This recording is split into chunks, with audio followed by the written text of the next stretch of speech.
На новинарскиот збор одговорете со збор, а не со притисок, апсење и прогон, порачаа денеска новинарите кои протестираа, откако главниот уредник на порталот Инфомакс Александар Митовски заработи кривична пријава поради објавениот исказ Норце Камчев за случајот Рекет.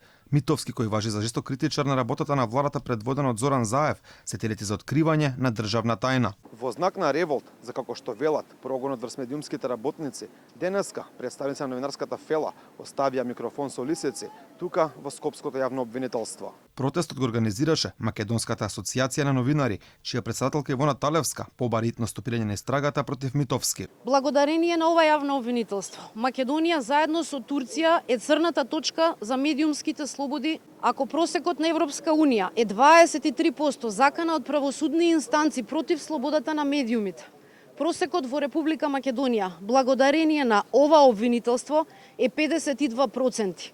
Митовски се заблагодарен сите колеги кои дојдоа да го поддржат во оваа битка, порачувајќи дека таа не е само за него, туку и за целиот медиумски сектор. Притисокот кој што се прави е веќе неподнослив. Мора да се каже, еднаш мораме да застанеме сите заедно солидарно како колеги да кажеме доста е на сите овие притисоци.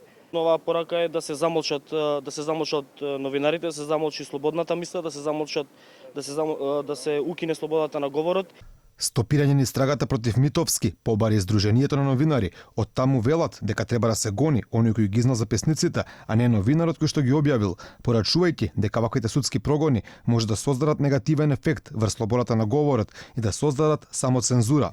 Осуда за прогонот против уредникот на Инфомакс пристигна од Агенцијата за аудио и аудиовизуелни медиуми. Од таму велат дека објавувањето на информации од висок јавен интерес е една од суштинските задачи на слободните и независни медиуми.